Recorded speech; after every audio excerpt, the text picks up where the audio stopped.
I was stirring the cranberry glaze on the stove when I realized I had never felt this kind of quiet before. Not the lonely kind, the one that presses on your ribs. This was the gentle quiet that comes when you finally have a place that belongs to you. I had worked for years to reach this moment, and on that chilly Christmas evening in my new house on the edge of Briarfield Township, I remember thinking that if peace had a sound, it would probably sound like my kitchen that night. I sometimes wonder what all of you are doing while listening to stories like this.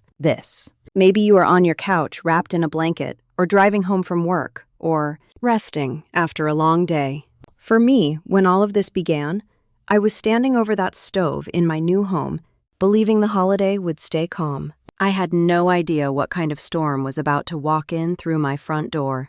I had invited my parents, though I never told them this was my house. I only said I wanted to host Christmas dinner this year, trying to make things feel normal. Growing up, things were rarely warm or gentle with them. But I kept telling myself that maybe this season would be different. Maybe they would walk in and feel proud of me. Maybe they would see me as someone worth loving, not just someone who owed them something. Their car rolled up right as the timer on the oven buzzed. I wiped my hands on a towel, took a breath, and opened the door. The cold air came in first. Then they stepped inside. My dad, Corvin, 62, looking around with the kind of scanning eyes you see on someone trying to appraise a used car. My mom, Delma, 58, ran her hand across the entryway table like she was checking for dust. They did not say, "The house looks nice," or "It smells good here," or "Merry Christmas." They only walked in as if they were entitled to every corner of the place. "You really went all out for this, Marin," my mom said. Her voice was flat, not impressed, not warm, just stating facts the way someone would observe that the weather was cold. I smiled anyway, out of habit. I told them to come in and sit down, trying to steady the knot forming in my stomach. I did not think much of it yet. They always started the same way. Quiet judgment, no affection. Dinner smelled good. The roast had come out exactly the way I hoped. They sat down at the table, and for a moment, I thought we might get through one meal without tension. No one said much, but they ate, and I took that as a small victory. Then the air shifted. My dad put down his fork, hard. The metal clattered against the plate, and then he pressed his palm flat on the table, leaning forward. I felt the knot in my stomach tighten. "So, Marin," he said, and his voice had that tightness I remembered from childhood, the one that meant he had been rehearsing something. "When were you going to tell us this is your house?" He did not raise his tone. He did not need to. My mom looked at me with this expression that was half offended and half triumphant, like she had caught me doing something wrong. I tried to speak, but my dad did not let me. He lifted the steak knife beside his plate and slammed it down. Not enough to break anything, but enough to make my heart jump. "You are going to switch houses with us." That was it. No discussion, no question. He said it like a verdict.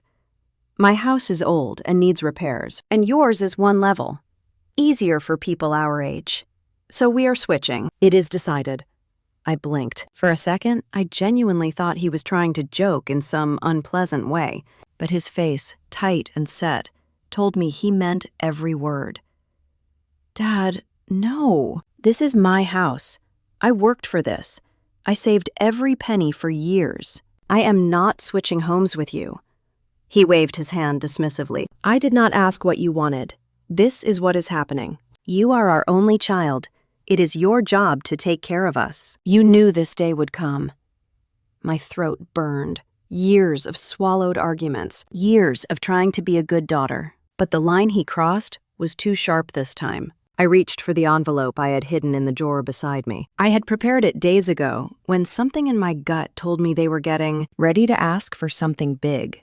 I did not expect this, but I knew I needed something to stand my ground. I placed the envelope in front of him. He looked at it with suspicion and tore it open. Inside was the wedding invitation.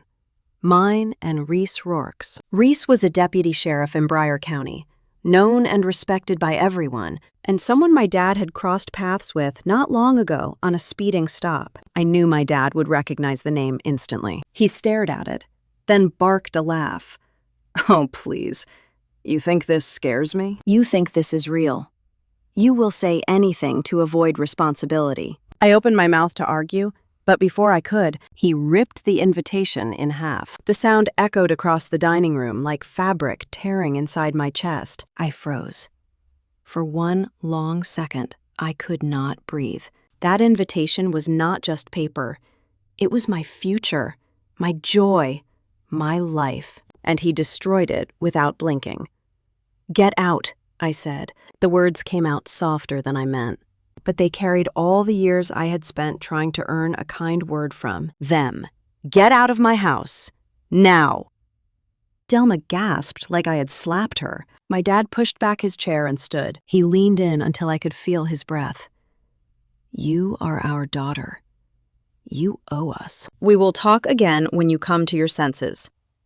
Dad's voice was low and angry. "And do not forget, we are your only family. We are not going anywhere." The words were ice in my stomach. They walked out, leaving their half-eaten plates and the torn invitation on the table. The door closed behind them, but the heaviness stayed in the air, pressed down on my ribs. My hands were trembling. If you have ever had a moment when your own family looked at you like you were nothing but a resource, not a person, I would like to know how you handled it. Feel free to share what you felt in the comments. It helps more than you think. When I finally sat down, staring at the pieces of the invitation, I did not know that the night was far from over. I had no idea what my dad was about to do next, or how everything would shift in ways I could never see. And when I stood up from the table, my legs felt like they did not quite remember how to work. I scooped up the torn pieces of the invitation with numb fingers and dropped them in the trash, then just stood there staring at the white bits against the dark plastic. The silence in the house felt too loud. It rang in my ears like the aftermath of an explosion. Then the silence broke. At first, it was just a muffled sound, like the wind caught the wrong way. Then I heard my dad shout my name. His voice came through the front door, sharp and angry, and every muscle in my back went rigid. He did not leave, I thought. Of course he did not leave. His voice rose again, clearer this time, because he had stepped closer to the porch. He was yelling that we needed to talk, and that I was acting crazy, and that I was not going to speak to my dad that way in my own house. He said those words as if they proved something. As if the fact that I finally owned these walls meant he had earned some permanent right to push his way through them. I walked slowly into the living room, heart thudding, and stopped a few feet from the door. His shadow moved across the frosted glass, pacing. My mom's voice drifted in, thin and shaky, saying his name in that pleading way she had used my whole life, the one that never actually made him stop anything. He shouted that I needed to open the door, that this could not be how the evening ended, that we were family, and family did not throw each other out on Christmas. I could almost see his face in my head, red and tight, jaw clenched the same way it did when he used to lean over me as a kid and list every dollar they had spent on my school clothes. I backed up a little, my breath catching in my throat. The impulse to unlock the door and let him in tugged at me like a reflex. Old habits have a way of breathing under your skin, even when you think you have buried them. For a second, I almost reached for the deadbolt. Then I remembered the sound of paper ripping in his hands. I stayed where I was. My dad's voice changed. The angry edge sharpened. He shouted that I owed him a conversation, that I was not going to slam a door in his face, that he had a right to come inside. He said any dad would expect that. He pounded once with his fist and the glass rattled. My chest squeezed. Fear and anger tangled together. I told myself to breathe, in and out, the way Reese always told me to do when something at work sent me spiraling. In, out. Pick one thing to focus on. The rug beneath my feet. The soft lamp glows on the wall, not the shouting outside. Then the pounding changed. The sound shifted from fist to something heavier. He had stepped back on the porch. I saw his shadow move, and then his foot hit the door. The whole frame shuddered. The jolt ran up the wall and down into my bones. My mom cried out his name. He did it again. Another heavy slam. The lock held, but the noise was so loud that for a second I thought the deadbolt might crack. That was enough. I forced my legs to move and grabbed my phone from the coffee table. My hands were shaking so badly that I almost dropped it. I punched in the emergency number with my thumb. The ringing in my ear felt like it went on forever, though it probably lasted only a few seconds. The dispatcher answered with a calm, practiced voice that did not match the chaos in my chest. She asked for my address. I rattled it off, stumbling once over the street name. I said there was a man trying to force his way into my house, that he was my dad, that he was angry, and had already kicked the door more than once. She asked if he had a weapon. I looked at the shadow moving back and forth across the glass. I did not see one. I told her I did not think so, but he was yelling, and he was not leaving, and I was scared. Her tone stayed steady, almost soothing. She said units were in the area. She said my security system had already sent an alert a moment ago, that Deputy Rourke had received the call from the alarm company and was on his way. Hearing Reese's name was like someone slipped a warm hand between my shoulder blades and held me up. Part of me wanted to argue, to say no, send someone else. I do not want him to see this. But another part, the part that had listened to his steady breathing beside me at night, and the way he said, "We are going to build something better than what you came from," finally exhaled. The dispatcher told me to stay on the line, to move away from the door if I could, to get somewhere safe inside the house, and not to open it, no matter what he said. I walked backward, slowly, into the hallway, my bare feet silent against the hard wood. I kept the phone pressed to my ear, the dispatcher's voice like a rope I could hold on to. Outside, my dad was still yelling. He shouted that I was embarrassing him, that the neighbors were probably at their windows, that I was making a scene. The absurdity of that almost made me laugh. He was the one shouting in my yard, and somehow I was the one embarrassing him. He kicked the door again. The alarm system, which had beeped quietly when he first hit it, finally went into full scream. The sharp mechanical wail filled the hallway and made my heart leap into my throat. Lights on the panel near the kitchen flashed. For a second, I could not hear anything but the siren and the blood pounding in. My ears. My mom's voice cut through the noise, high and panicked. She told him to stop, that the police would come, that this had gone too far. He snapped at her, words muffled by the siren, but the tone familiar and ugly. I could imagine the way his hand probably flew through the air when he talked, cutting the space in front of him like he was slicing through any argument. In the hallway, my back pressed to the wall, I realized how many times in my life I had watched this same scene, with only the details changed. My dad losing his temper, my mom pleading quietly off to the side, me stuck in the middle, trying to make everyone calm down. Only this time, there was a difference. The house he was pounding on belonged to me. The lock he was testing was one I had paid for. The decision to open or not open that door was mine alone. The dispatcher asked if I could still hear him. I said yes. She said officers were very close, that I would probably hear sirens outside soon. She reminded me not to engage with him, not to shout back, not to give him any reason to escalate. I thought of all the times he had told me that I was overreacting, that things were not that bad, that I was too sensitive. I thought of the years of being told that food, clothes, lights, everything had a price attached, and that I would have to repay them someday. It struck me that this moment on my porch was exactly what that payback had always meant in his mind. He hit the door again, but the kick landed weaker this time. Maybe his leg hurt. Maybe my mom managed to grab his arm. I heard her voice closer to the door now, calling my name, telling me to open up and talk. The way she said my name pulled at something deep in me, the part that still wanted a mom who would stand between me and a man like that instead of behind him. I did not move. The siren of my alarm blared on. Through it, faint but growing, I started to hear another sound, low and distant at first, then louder. A car engine, steady, and then the distinct rise and fall of a patrol car siren being used just enough to clear a way down the street. The dispatcher told me she believed the unit had arrived. She said to stay where I was until an officer identified himself. My skin prickled. I pictured Reese seeing my dad on the porch, hearing his voice, feeling the tension I had always tried to explain, but never quite put into words. Outside, the shouting changed. My dad's voice, which had been all sharp edges and heat, stuttered for a second, like someone had pressed pause on him. My mom said something I could not catch, and then everything on the other side of the door shifted in a way I could feel from where I stood. The alarm was still shrieking, but under all that noise, I heard a car door slam and heavy footsteps on the way. Porch. The air on the other side of my front door changed in a way I could not quite explain. Like the chaos had just met something stronger than itself. Through the frosted glass, I saw a familiar, broad shape move into view. Even blurred, I knew that posture. Shoulders squared, stance grounded, one hand resting near his duty belt. Out of training, not a threat.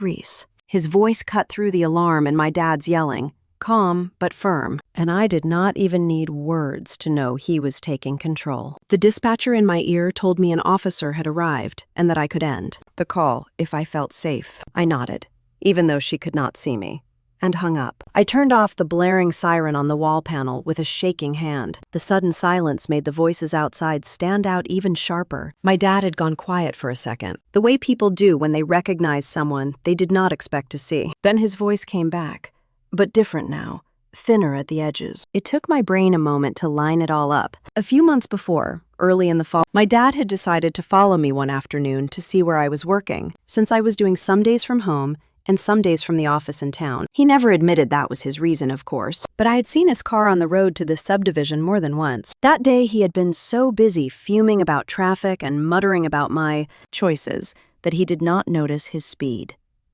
Reese had noticed.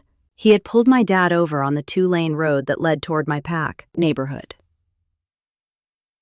I had only heard about it because my dad had called me afterward to rant that some hotshot deputy with a badge thought he was better than everyone and had lectured him about safety. My dad said that the deputy had let him off with a warning, but told him very clearly that next time there would be a ticket, and probably worse. He had mocked the deputy to me on the phone, repeating his words in a high voice, but I heard the crack and the bravado even then. Now that same deputy was standing on my porch, and this time my dad was not just speeding. He was outside that deputy's fiancé's door, screaming and kicking. I moved closer to the hallway opening, staying out of sight but near enough that I could see faint shapes. Reese's figure blocked most of the glass. My dad's shadow had edged farther back, toward the steps. My mom was off to the side, clutching her coat around her like it was the only thing holding her together. Reese's voice stayed at that level he used when he needed people to listen. He told my dad he was disturbing the peace and that he was on private property, without permission.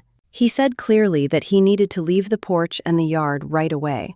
There was no anger in his tone, just an iron kind of calm that did not leave any room for negotiation. My dad tried to talk over him at first. I could hear the familiar lines. He said this was family business. He said he had a right as a dad to come into his daughter's house when they were having a disagreement. He said no one was in danger, that I was just being dramatic, and had called the police to make him look bad. He left out the part about kicking the door so hard it rattled. Reese did not rise to any of it. He repeated that this was not about family. This was about him being on my property against my wishes after I had told him to leave. He said he could either walk away on his own or he would be cited. There was a pause. I imagined my dad's mind racing, calculating what it would mean to be written up, how that would look in a small place like Bryan County, where everybody seemed to know everybody's business. I also imagined him remembering that warning on the side of the road, the one he had laughed about on the phone but had clearly taken seriously, enough to complain about for an entire week. When he spoke again, his voice had lost some of its roar. He said he thought this was an overreaction. He said he was just trying to talk to his daughter. He tried to drag my mom into it, saying that my mom could vouch that he did not mean anything by it. Delma's voice came, soft and shaky. She said my name like maybe I might open the door for her if not for him. I heard the pleading in it and felt that old tug in my chest, the one that always showed up when she was caught in the crossfire and wanted me to be the one to smooth it out. I stayed where I was. Reese asked my dad again if he was going to leave. This time, he phrased it in a way that made clear there were only two options now, and one of them involved paperwork and consequences. There was a long silence. Then I heard my dad curse under his breath. His shadow shifted. Heavy footsteps moved backward on the porch, then down the steps. My mom followed, her outline small beside his. For a flicker of a second, I thought he might turn back, charge up again. This rape risk was worth it. Instead, the sound of their car doors opening reached me through the door. And then the engine started. I let out a breath I did not realize I had been holding since the first slam of his foot against the door. Reese stayed on the porch until the car pulled away. I stepped out from the hallway as his knock sounded on the door. He called my name, saying it gently, not the way my dad had been shouting it. I walked to the door, fingers trembling as I undid the deadbolt. When I opened it, the cold night air washed over me, bringing with it the smell of exhaust and winter and something else. Something clean, like the crackle in the air after a storm. Reese looked at me with those steady eyes that had drawn me on the first night. I met him at a diner off the highway. His uniform was neat, his dark hair a little mussed from the wind. The flashing lights on his patrol vehicle painted the snow on my lawn in pulses of red. His gaze dropped for a second to the doorframe, to the marks where my dad's shoe had scuffed the paint. Then he looked back at my face. I saw his jaw tighten when he took in my expression. He asked if I was hurt. I shook my head. He asked if my dad had gotten inside at any point. I said no.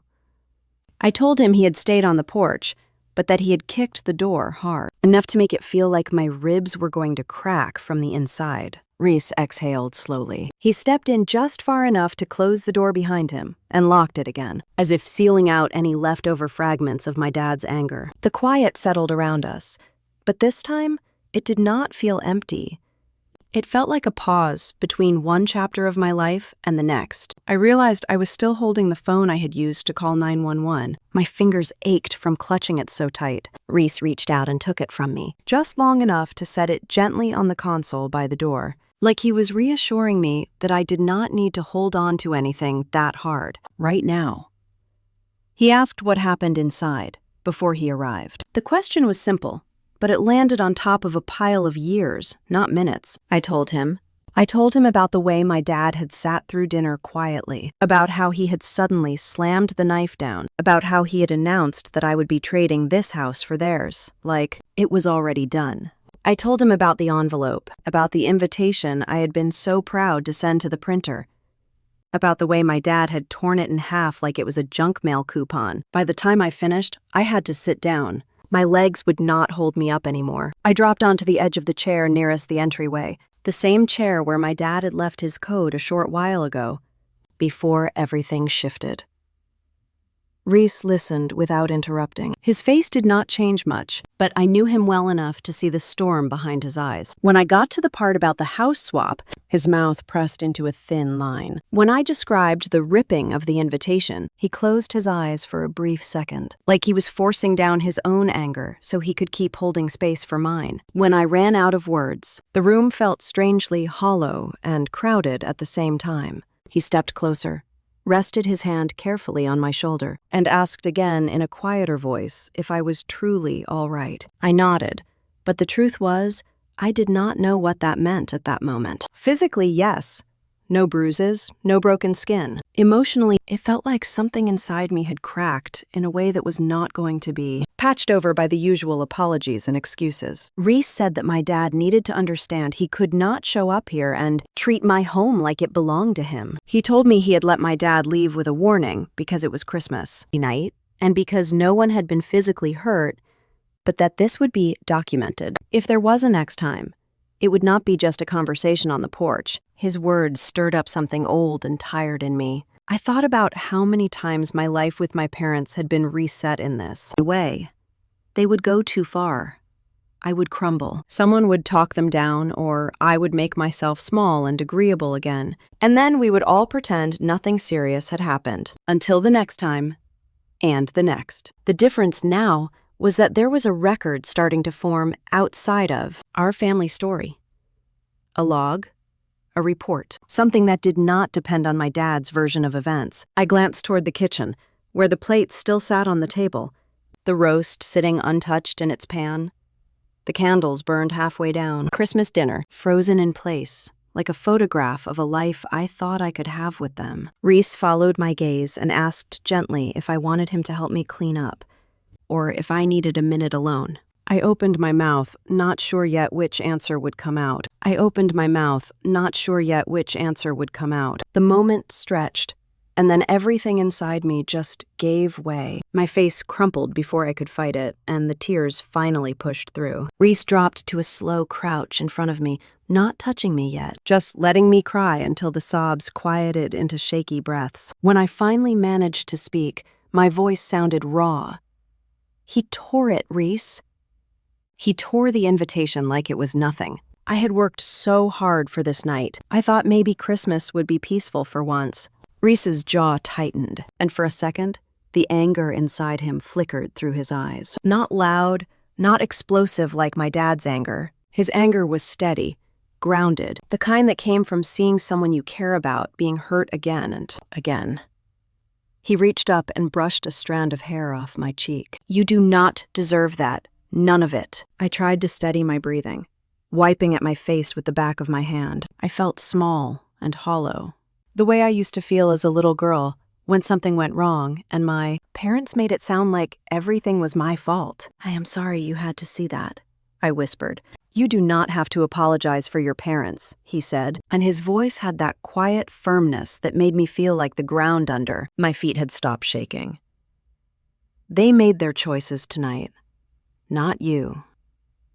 The lights from his patrol car continued to blink through the window, casting red flashes across the room. It made the torn place settings on the table look almost surreal, like a stage set after the actors had gone home. I stood after a moment, needing movement, needing to do something with my hands. I walked to the kitchen, picking up plates, stacking silverware, moving automatically, even though my mind was still stuck on the porch. The invitation. My dad's voice. My mom whispered my name like a plea, woven with guilt. Reese followed quietly and helped gather the dishes without speaking. His presence was grounding, the kind of calm that fills the space without crowding it. When everything was rinsed and the kitchen looked normal again, I leaned against the counter and crossed my arms, rubbing one hand over the other to chase away the chill creeping under my skin. Reese finally spoke, his tone low. "Marin, I need you to hear this. If they come back, if they call or show up or try anything like what happened tonight, I will file a trespass report." He paused, searching my face. I know this was Christmas, but he crossed a serious line. I closed my eyes because the weight of that truth sat deep in my chest. I knew he was right. I knew my dad had gone too far, but every time the law came into the picture, a lifetime of my dad's words echoed through me. The family handles things privately. The family does not drag each other into trouble. The family owes each other. Family sticks together, but none of that had ever applied to them when it came to me. My phone buzzed on the counter. I flinched like the sound was a spark. Reese moved closer, but he did not touch the phone. He just waited. I picked it up with trembling hands. Missed calls. 2. Then 3. All from my mom.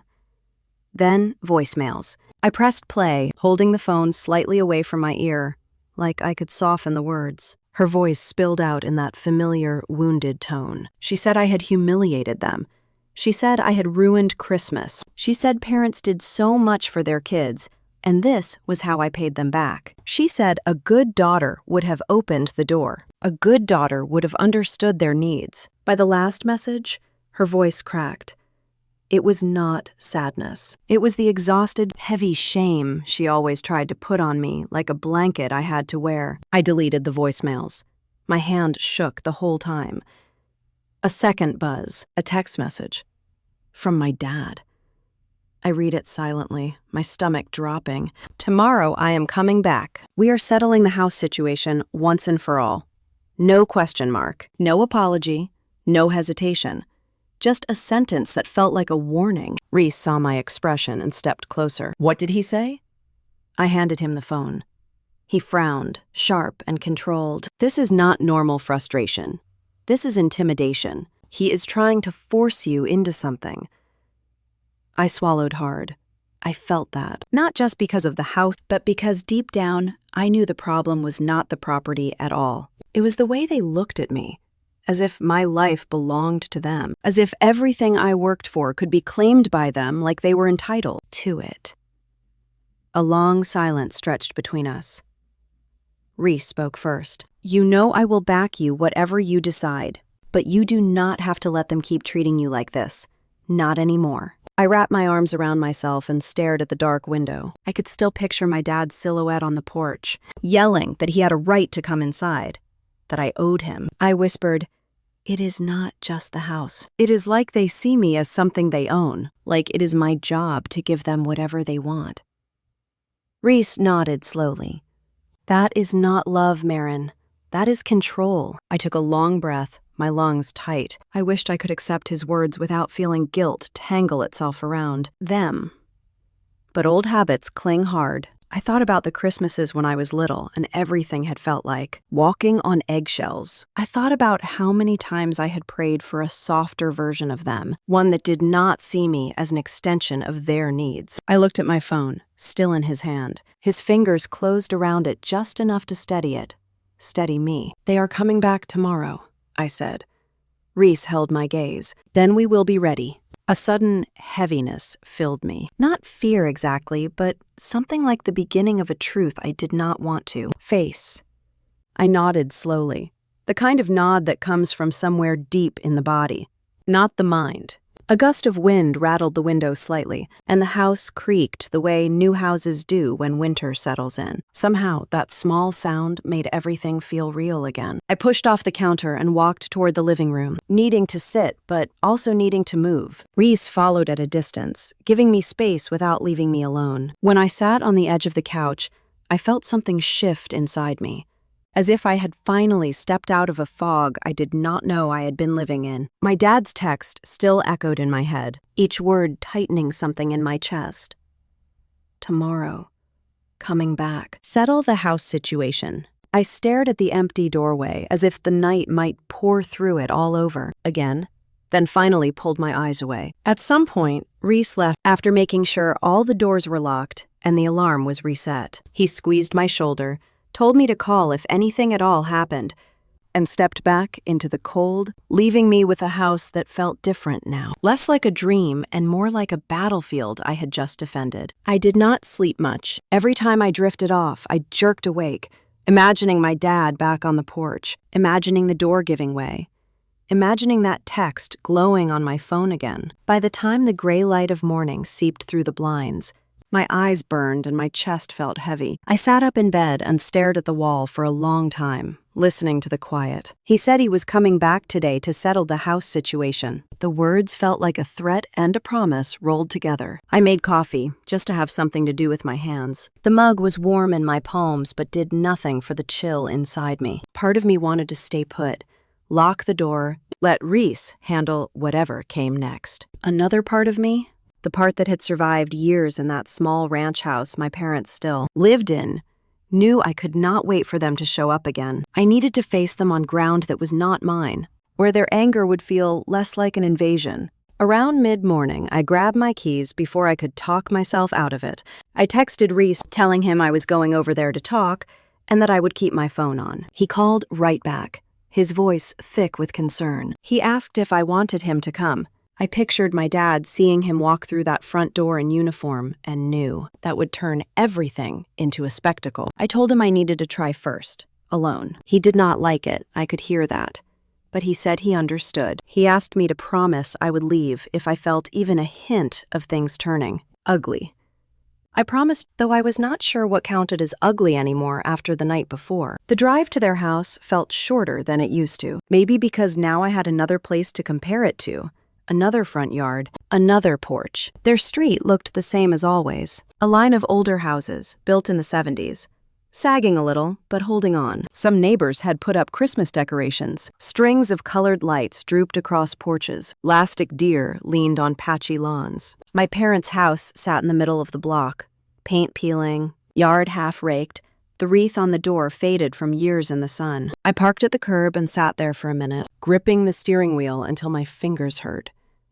Then, I got out. The front steps creaked under my weight. I had walked up those steps more times than I could count, carrying school books, grocery bags, cheap birthday gifts I bought with tips from whatever job I had at the time. I knocked and heard shuffling inside, a muttered sentence in my dad's voice. Then the door opened. He looked older in the daylight. The hard set of his jaw from the night before had softened into something more, gravelly, worn. For a second, just a second, I saw my dad as he might be in another life. A man tired from work, surprised to find his daughter on the porch. Then his eyes narrowed, and the other version, the one I knew too well, slid back into place. And the way he said it carried all the leftover anger he had not spent yet. "You decided to come to your senses." I stepped past him into the hallway without answering. The familiar smell hit me first, a mix of old carpet, cooking oil, and something sour I could not quite name. Nothing had changed on the walls, the same family photos and thrift store frames, the same crooked mirror. But there were new things too, and they did not belong to the life I remembered. Envelopes, stacks and stacks of them on the small table by the door, spilling onto the floor. White, yellow, brown. Some were stamped with urgent-looking red letters, others with the return address of a bank I recognized from television. Commercials. I picked one up without thinking. The corner was torn already, as if someone had opened and closed it in the same motion. Past due. Final notice. Intent to accelerate. My stomach twisted. In the living room, more papers lay on the coffee table. On the arm of the couch, tucked under a chipped ceramic bowl, tax statements, delinquent notices, thin official letters from the county about property taxes in arrears, mortgage statements showing payment amounts that had not been met for months. My mom sat on the edge of the couch, her hands wrapping and unwrapping the belt of her housecoat. Her eyes were puffy, like she had cried or not slept, or both. When she saw me, they filled again, but not with relief, with something closer to accusation. I looked from her to the papers and back again. The truth seeped into my bones slowly, like cold water. Everything about last night clicked into a different shape. The way my dad had stared around my house, the way he had announced the switch, the way he had talked about being older and needing a one-level place. It had never been about my comfort, or even his. It was about survival. His survival. On my back. "How long?" I asked quietly, picking up another envelope. My dad closed the door behind me with a sigh that sounded like irritation, not shame. He said that it had been a rough year, that work had been slow, that the bank did not understand loyalty, that the tax office was ruthless. He talked in circles for a while, complaining about interest rates and unfair systems, until I cut through. "How long has the mortgage been behind?" He hesitated then, just for a second. My mom looked at him sharply. Her fingers still went where they clutched the housecoat. He finally muttered that it had been about 8 months, almost a year if you counted the partial payments, that the bank had sent letters, then more letters, then someone had come by and stuck a notice on the door while they were out. Delma whipped her head toward him. 8 months, she repeated, her voice rising. He would not look at her. He picked up a random bill just to have something in his hands. "You did not tell Mom," I said. It was not a question. He shrugged, which somehow made everything worse. He said that there was no point worrying her until he had a solution, that he had been trying to work something out, that he thought he could get ahead of it. Then his eyes cut to me, and in that glance I saw the shape of the plan he had been building. My house. He raised his chin like he was about to present a reasonable argument. He said he had done the math, that my house payment was manageable, that the place was newer and worth more, that if I switched with them, or put the title in my name and helped with the debt, it would give them breathing room. He said no decent daughter would sit in a nice, safe place while her parents lost the roof over their heads. My mom started to cry for real then. She said that I was their only child, that there was no son to step in, that girls these days forgot where they came from. She said that if they had had a boy, he would not hesitate the way I was hesitating. He would do what needed to be done for his parents. Her words landed like little stones in a pile I had been carrying my whole life. If we had had a son, if you were not so difficult, if you remembered who paid for everything. I felt my hands start to shake. I set the envelope I was holding back on the table before I tore it in half, just to feel something other than helpless. "So that is it," I said. "This is why you came last night. This is why you demanded my house. Not because you care where I live, but because you are about to lose this one." My dad bristled. He said it was not that simple, that I was twisting his words, that of course he cared about me. Then he added that my house was a better fit for them at this stage of life, that it made sense for everyone if I took over here, or if I at least signed some papers to stop the foreclosure. There it was, the real question. He stepped closer, narrowing the distance between us the way he used to when I was a teenager, and he wanted to make a point. He said that if I did not let them move into my house, then the least I could do was help with the arrears. He said they could not be expected to manage all this alone at their age. He said the bank would show up with a lockbox, that the county would come after them for unpaid taxes, that they could end up with nothing. "You would not let your own parents wind up on the street, would you?" he asked. The way he said it made my skin crawl. Not a question. A trap. My mom chimed in between sobs. She said I was their only hope, that a good daughter would not make her mom pack up a lifetime of memories under threat of a sheriff's sale. She used the phrase "good daughter" like a knife, like something she knew would slice deep. They both stood there looking at me as if I was the one holding the axe over this house, as if their missed payments and hidden notices and 8 months of lies were somehow mine to fix. For a moment, my throat closed. Part of me wanted to sink into the old script, to say I would help, to promise I would fix it, to offer my savings and my peace and my future as a bandage over their mistakes. But another part of me, the part that had watched my dad rip up my wedding invitation and pound on my dead front door, stayed very still. For years, whenever my parents cornered me like this, I would shrink inside myself, reach for my wallet, my time, my energy, anything to make the storm pass. Standing in that living room, with overdue notices covering every surface, I suddenly saw the pattern not as separate little crises, but as one long story I had been trapped in since I was old enough to hold a toothbrush.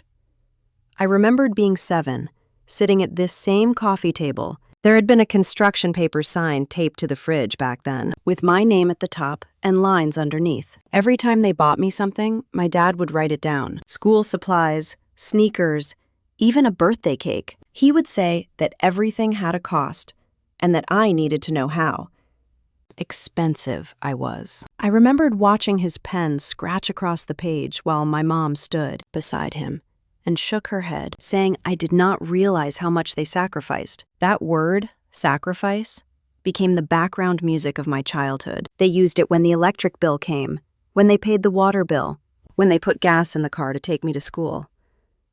It never sounded like love. It sounded like a tab I would someday have to pay. There was the time I was maybe 10 and I lost a library book. The bill was not much, just a few dollars. You would have thought I had wrecked a brand new car. My dad marched me back into this room, sat me down, and pulled out that notebook. He added the library fee to the list and said, "This is one more thing you owe us. You think money grows on trees, but it does not. One day, when you are older, you are going to make it up to us." My mom, sitting on this same couch, had chimed in, telling me that if they had had a boy, he would not be so careless. A boy would appreciate what they did. A boy would not lose things if they had had a boy. I heard that line so many times growing up that it made a groove in my brain. If we had a son, he would help his parents. If we had a son, he would carry on the name. If we had a son, we would not have to worry about old age. They said those things like I was standing in for someone else, like I was a placeholder until the real child arrived. Except he never did. It was just me, being measured, weighed, and reminded that I was falling short of an invisible standard I could never meet because I was not who they wanted in the first place. In high school, when I got my first job at the diner off the highway, I was so proud of that first paycheck. I thought maybe I would buy myself a pair of jeans that actually fit instead of the thrift store hand-me-downs. The second I walked through the door with that envelope in my hand, my dad told me to sit down. He asked how much I made, then said half of it needed to go toward the power bill. My mom nodded and added that it was only fair. Since I'd been eating their food and using their hot water all these years, every milestone in my life, every step toward independence, they found a way to tie back to a debt. My college acceptance letter turned into a lecture about how much tuition cost and how I would be paying them back for anything they signed at the bank. Even when I earned scholarships and grants, they found a way to claim ownership of my success. So now, standing in their living room, listening to them talk about foreclosure and taxes and moving into my house, it felt less like a shock and more like the final line of a story they had been writing for decades. This was always the plan. I was not their daughter. Not really. I was their retirement plan. Something inside me hardened in a way it never had before. I looked at my dad and mom, at the lines etched into their faces, at the stack of envelopes on the table. I felt a strange mixture of sadness and clarity. I could see the fear under their anger, the panic of people who had built an entire future on a fantasy and were now crashing into reality. But I could also see how every choice they had made had ignored the fact that I was a person with my own life, not a safety net. Dad stepped closer again, dropping his voice into that tone he used whenever he wanted to sound reasonable. He said he understood that I was upset from the night before, but I needed to look at the bigger picture. He said the world was hard on older people, that the system was rigged, that family had to take care of family when things got rough. Mom sniffled and said I was all they had. She talked about her health, about how stress was bad for her heart, about how she did not know what she would do if they had to move out of this house. She called it their home, their history, her entire life. I let their words wash over me without grabbing onto them the way I always had. They were still heavy, but they no longer sank me straight to the bottom. Out of nowhere, my own voice sounded different in my ears, calmer than I felt, steadier than my heartbeat.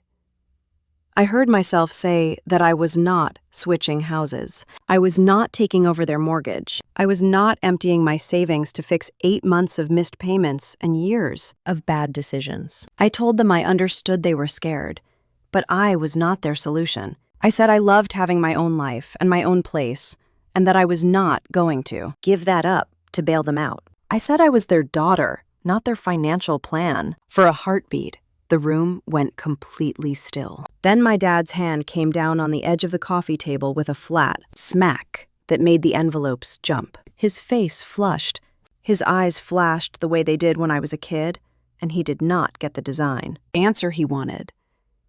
He said I was being selfish. He said, after all they had done for me, after all the money they had put into me, I was turning my back on them the first time they needed something real. He said kids these days only think about themselves. My mom joined, saying that other families did not treat their parents this way, that she knew women at church whose sons paid their parents' bills without being asked. She reminded me yet again that I was their only child, that there was no one else to step in.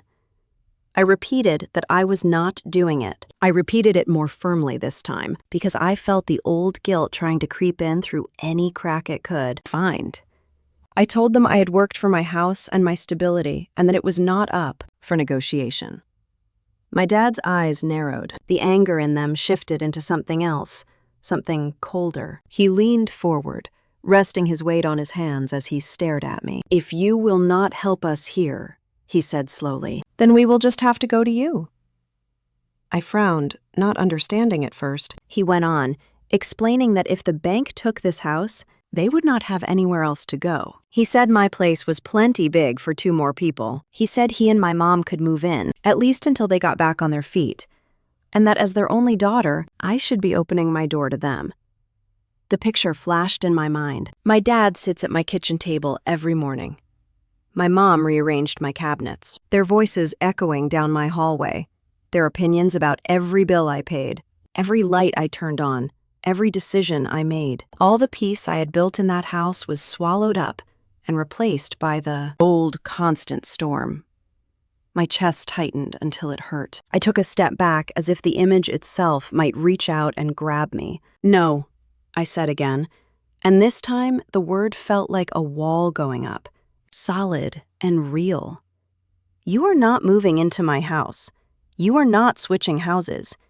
You are not living with me. I am not your retirement plan. I am your grown daughter, and I have my own life. Their faces registered the word no like a slap. My mom started crying harder, covering her mouth with her hand as if I had just announced something unforgivable. My dad stared at me like he did not recognize me for a second, like someone had swapped out his obedient investment and replaced her with a stranger who had the nerve to have boundaries. Then his jaw clenched, and I saw the old anger flare back, burning away whatever softer feeling might have been there. I stood there in my parents' living room with the last words still hanging in the air. No, it felt heavier than anything I had ever said to them, like it carried the weight of every time I had swallowed my voice just to avoid a fight. My dad stared at me with disbelief that slowly curdled into anger, but I did not wait for round two. I walked out before he had the chance to twist my words or wear me down. The cold hit me as soon as I stepped outside. It snapped me back into myself. By the time I got into my car, my hands were shaking. Not from fear this time, but from the shock of finally defending my own life. I drove home on autopilot, following the familiar roads back into Briarfield Township. The Christmas lights on people's porches blurred through my windshield. Everything looked peaceful in a way my mind wasn't. Reese was waiting for me when I got home. He must have heard the car, because the front door opened before I even put the gaps, keys away. He stepped onto the porch, his face tense with concern, and pulled me in without a word. That alone almost made me cry. He did not ask what happened right away. He held me for a minute until my breathing steadied. When I finally spoke, I told him everything. The bills stacked on their table, the foreclosure notices, the confession, and the part that shook me the most, the way they said if I did not help them, they would move into my house as if they had already decided it was theirs. Reese's jaw tightened the moment those words left my mouth. He did not raise his voice, but his tone dropped into that low certainty that carried more weight than shouting ever could. If they come here again, or step 1 foot on this property without your permission, I am filing a full incident report. I do not care that they are your parents. No one has the right to bully you or threaten your home. Not one person. I nodded.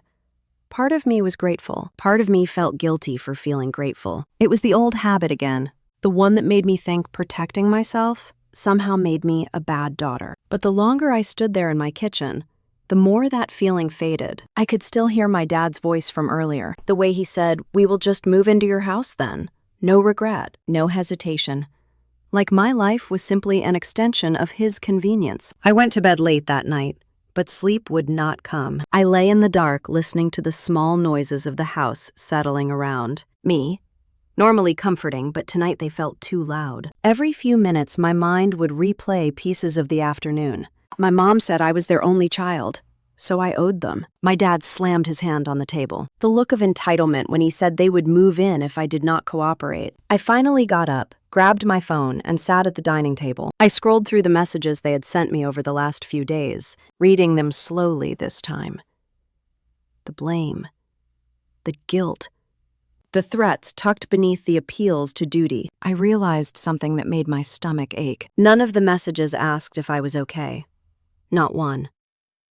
Everything was about the house, the money, the future they had planned for themselves, using my life as collateral. That thought flipped a switch inside me. I opened a folder on my phone and started organizing everything. Screenshots of messages where they talked about switching houses, voicemails where my mom accused me of abandoning them, photos I had taken at their house that afternoon, with the overdue notices laid out like a timeline of crises they were, expecting me to fix. Even the picture I had snapped of the torn wedding invitation. At the time, I took it out of instinct, not knowing why I wanted to keep it, but now it made sense.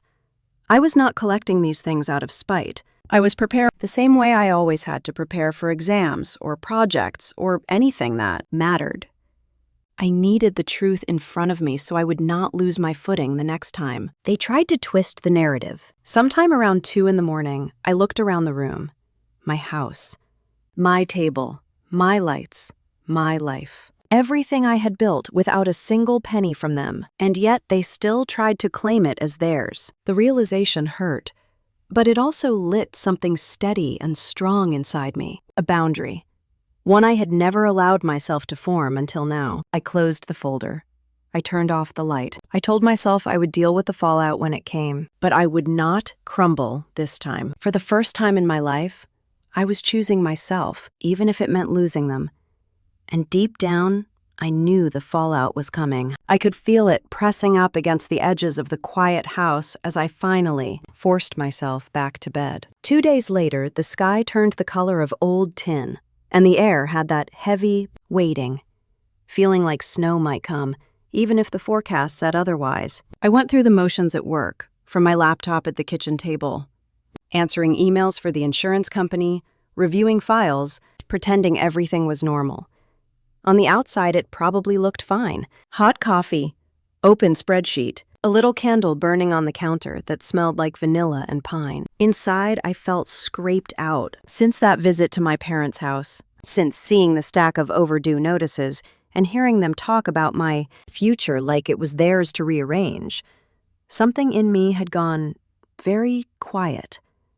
Not numb exactly, just done. Reese checked in by text throughout the day. Nothing pushy, just little touch points. How is your morning going? Eating anything besides coffee? Want me to swing by later? Those messages were like small anchors in a river that otherwise would have just carried me straight back to the same old shore. By late afternoon, I had shut my work laptop and was standing at the sink, rinsing a plate, when the sound that had been haunting my nights came again. Knuckles on my front door. I froze, water running over my hands. For a moment, my mind tried to tell me it was a delivery person, a neighbor, anything but what I knew it was. But the rhythm of that knock, firm and impatient, was burned into me. I turned off the faucet and dried my hands slowly, buying myself a few seconds before stepping into the hallway where I could see the front door. Through the frosted glass, I recognized the outline on the other side. Broad shoulders, I knew by heart. Posture set like he owned whatever space he occupied. My dad. I did not open the door right away. I stood there for a beat, feeling my heart pick up speed, but noticing that, unlike before, it did not spike into panic. It stayed steady enough for me to hear myself think. He knocked again, slightly softer, and called my name through the door. His voice sounded different this time. Calmer, almost gentle. It reminded me of the tone he used when I was a kid and he wanted to convince me that his idea was actually mine. I took a breath, checked that the deadbolt was still locked, and then stepped closer, careful to keep a couple of feet between me and the door. I did not open it, but I did answer. "What do you want?" I called back, loud enough for him to hear. He let out a little sigh, like he was the one who was tired of all this. He said he had been thinking things over since our talk. He said he understood I was upset about the house situation and about Christmas night. He painted himself as reasonable now, as if what had happened on my porch was some minor misunderstanding we could laugh about if I would just let it go.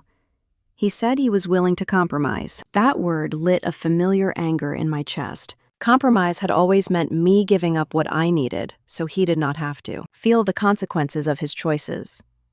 He went on. He said they would not push me to swap houses anymore, at least not right now. He said all they really needed was a place to stay for a while. He used the phrase, a temporary roof over our heads. He said the bank was breathing down their necks, that they might have to leave sooner than they thought, and that moving in with me just until they got back on their feet made the most sense. He made it sound so simple. Just a practical solution. Just family helping family. I could almost see him shrugging on the other side of the door, like the whole thing was no big deal. Without meaning to, my mind flashed an image of him and my mom in my kitchen. In my living room, in my spare room, every room in my house is filled with their opinions, their comments, their judgments. My dad peered over my shoulder at my mail. My mom put my dishes where she thought they belonged. The peace I had built evaporated overnight. I kept my voice as steady as I could and told him no. I said I was sorry they were in trouble with the bank, but I was not going to have anyone move in with me. I told him we had already gone over this. I had my own life and my own home, and that was not going to change. There was a pause, long enough that I wondered if he had stepped off the porch. Then his tone changed. The soft edge fell away like a mask. What replaced it was sharper, the sound I recognized from 100 arguments. He said I was being cold. He said he could not believe his own daughter would turn her back on her parents when they needed her the most. He said any normal person would be ashamed to live alone in a nice place while their mom and dad faced losing their house. He told me I had become selfish. He told me I was letting my new money and my job and my little life go to me. Head. I felt the words hit, but they did not sink all the way in. Not like they used to.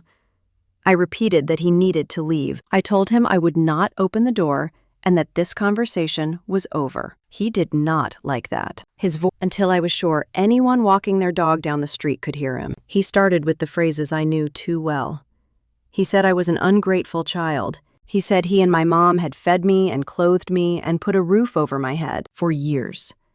He said it was my turn now. Then he said the words that made something inside me go completely still. He said that if I would not help them at my parents' place and would not let them move into mine, they would come here anyway. That as my mom and dad, they had every right to stay in their only daughter's home if their own was taken. He said he would not let me slam a door in his face again.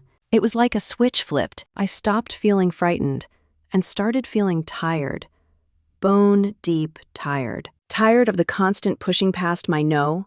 Tired of the guilt. Tired of being spoken to like a resource instead of a person. I told him one last time that he needed to leave my property. I said I would call the police again if he did not. My voice did not even sound like mine. It sounded calmer, older. He laughed then, a short, dismissive sound. He told me to go ahead, that calling the police on your own dad was about as low as a daughter could. Go, and that no one in this town would look at me the same way again if they heard. I did it twice. His footsteps shifted on the porch. I could tell he had stepped closer to the door. Before I could move back, it happened again. The heavy thud of his foot hitting the solid wood. The door frame shuddered. The sound ran straight through my spine. Then another kick, harder. It echoed through the hallway. My hand flew to the alarm panel even before the system woke up and the entry sensor started to blink. The alarm let out its piercing warning tone, and within seconds, the full siren kicked in. The same screaming mechanical wail that had filled the house on Christmas night, now blaring in the middle of a quiet weekday afternoon. Outside, my dad was shouting over the noise. He called me heartless. He called me cruel. He shouted that a real daughter would not hide behind a locked door or a security system. He yelled that everyone would know what kind of person I was. Somewhere behind his voice, I heard my mom. Her tone was higher, panicked. She was telling him to stop, to calm down, to remember what had happened last time. I caught my name in her voice but could not make out the rest over the siren. The difference this time was not the volume of the alarm or the sharpness of my dad's words. The difference was me. I was not frozen in the hallway. My hands were not shaking so badly that I could not dial. I moved with the kind of weary determination that comes from having made a decision long before the moment arrived. I punched in the emergency number again, pressed the phone to my ear, and when the dispatcher picked up, my voice came out clear. "He is back," I said. "My dad is back at my door, kicking it and yelling. The alarm is going off." I gave my address. I told her this had happened before, on Christmas. I told her there was already a record. Somewhere in the background of my mind, I registered that I had become one of those people. The kind that has to say the phrase, "This has happened before," to a stranger on the phone, about their own parents. The dispatcher said she saw the prior call in the system. She told me officers were in the area and would respond. As she spoke, my dad hit the door one more time. The impact rattled the wall. But this time, instead of feeling like it might crack me open, it only made me grip the phone tighter. I was exhausted. I was hurt, but I was done being afraid of my own front porch. The alarm screamed through the house, and my dad kept yelling over it. But under all that noise, I caught something else. The distant rise and fall of a patrol siren, getting closer. Tires on gravel, an engine cutting off.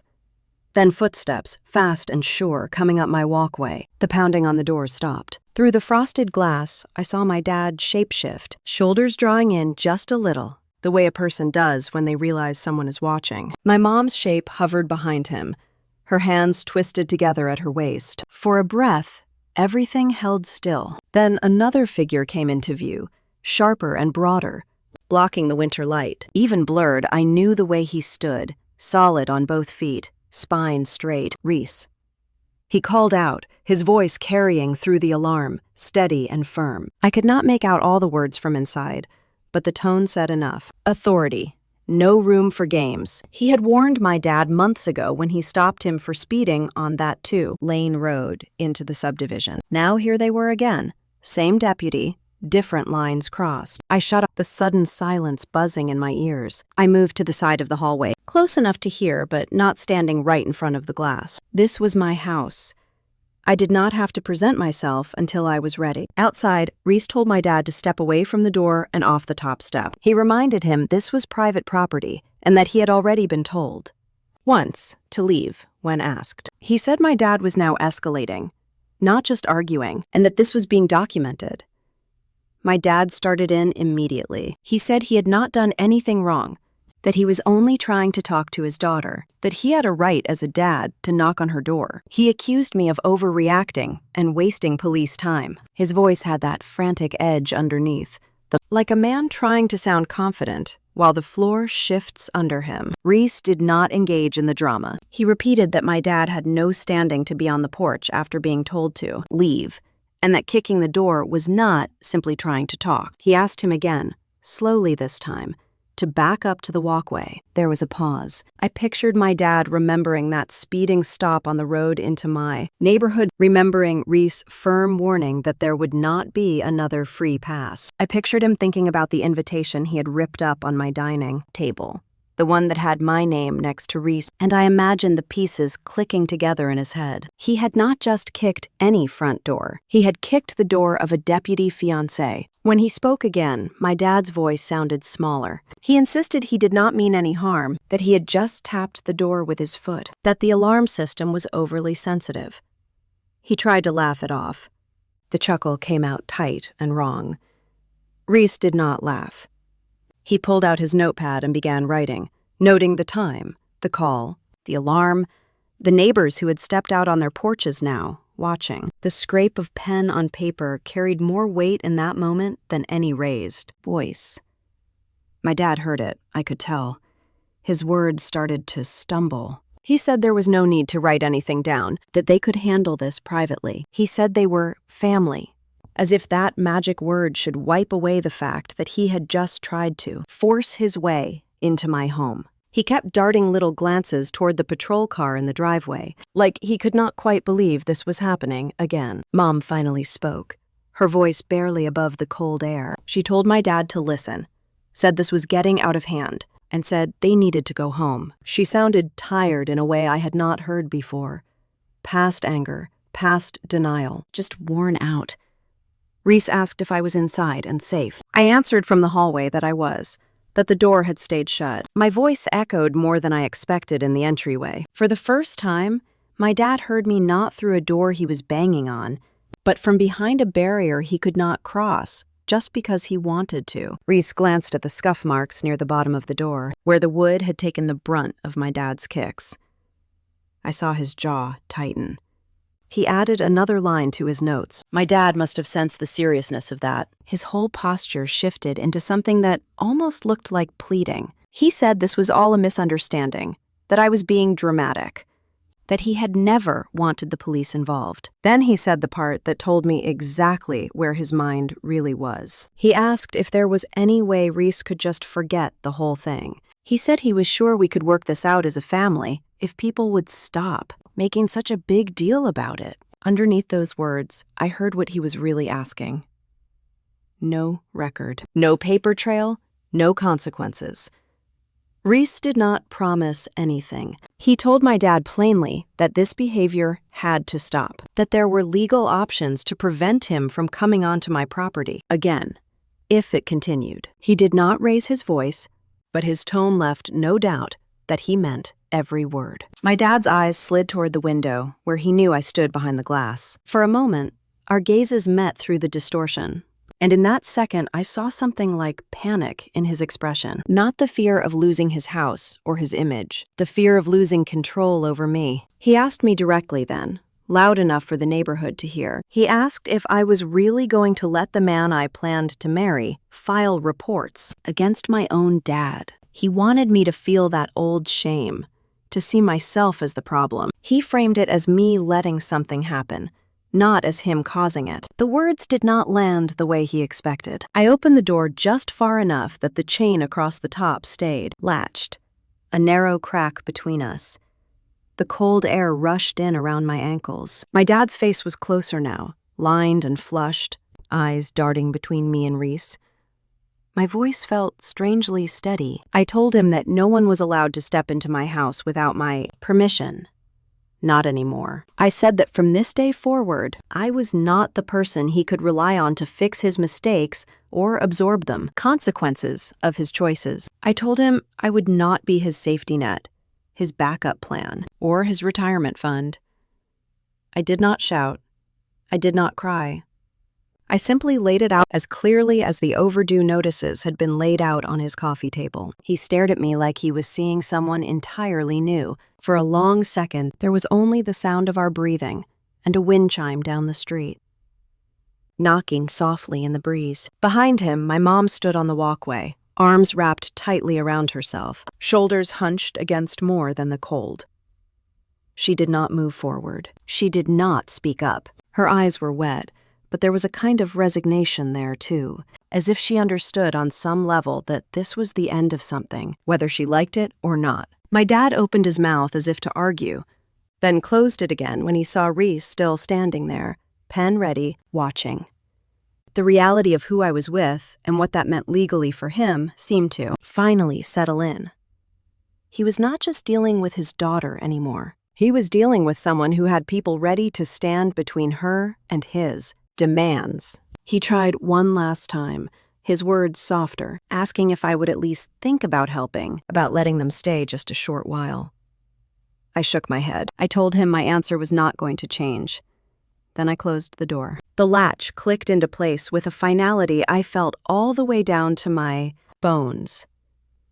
I stood there for a moment with my hand on the doorframe, listening to the sounds outside fade. My dad's voice dropped to an angry mutter, my mom's to a thin, tired hush. Then there were footsteps on the walkway, a car door, another, an engine starting. And finally, nothing but the low hum of winter air. Inside my chest, it was not quiet yet. My heart thudded so hard I could feel it in my throat. I took a step back, then another, until the door was no longer right in front of my face. Reese turned from the porch and knocked once more, gently this time. I unlocked the door, opened it halfway, and the concern in his eyes was all it took for me to feel the first crack in my composure. He came in without a word, closed the door behind him, and set the lock again. Then he reached for my hand. His palm was warm and steady, and that simple contact pulled me away from whatever ledge I had been standing on. He asked if I was all right, not just physically, although he checked that too, looking quickly over my shoulders, my wrists, my face. I told him I was, that my dad had not touched me, only the door. I said it like that was nothing. Like kicking my house might as well have been kicking a trash can. Reese glanced at the marks near the bottom of the door, the small scars left behind by the blows. He nodded slowly, his jaw set, then turned back to me. "This cannot happen again, Marin." The way he said it was not a question. It was not a suggestion. It was a line being drawn. He sat down at the table with his notepad and laid out what he thought we should do. File for a no trespass order through the sheriff office. Document everything that has happened so far. Make it clear on paper that my parents were not allowed on my property, that any appearance without my permission would carry real consequences. Even a year ago, the idea of taking that kind of step against my own parents would have made me sick with guilt. I would have rushed to say it was too extreme, that I could manage them, that they did not really mean it. That night, though, I was too worn out to pretend anything else was working. I nodded. My voice felt small but steady when I agreed. I told him I was tired of being scared in my own home. I told him I did not want to keep wondering if each knock at the door would be them coming to test my boundaries again. So, we did it. The next day, I drove to the small brick building that housed the sheriff administrative offices. My hands shook a little as I filled out the forms, writing my parents' full names, the address of my house, the description of what had happened. It felt like I was telling them to a teacher. That old, childish fear rose up, whispering that I would get in trouble for this. But then I remembered my dad's foot hitting my door. I remembered his threat to come live with me whether I liked it or not. I remembered the way he had ripped my invitation in half like it was scrap paper. The pen steadied in my hand. Reese could not process my request himself, obviously, so another deputy walked me through the paperwork. It was oddly simple. A few signatures, a short statement, a promise that if they violated the order, I would call. That was it. Years of tangled loyalty and guilt, reduced to a few pages and a case number. Driving home, I felt strangely light and empty at the same time. Like someone had cut a rope that had been tied around my chest, but the skin underneath was still sore. Days passed, then a week. My phone was strangely quiet. There were a few calls from my mom that I did not answer. Voicemails where she swung between weeping and cold detachment. In one, she said I had broken their hearts. In another, she said I had chosen a man I barely knew over the parents who raised me. She did not mention the order directly, but I could hear the bitterness coiled under every word. My dad did not call, not once.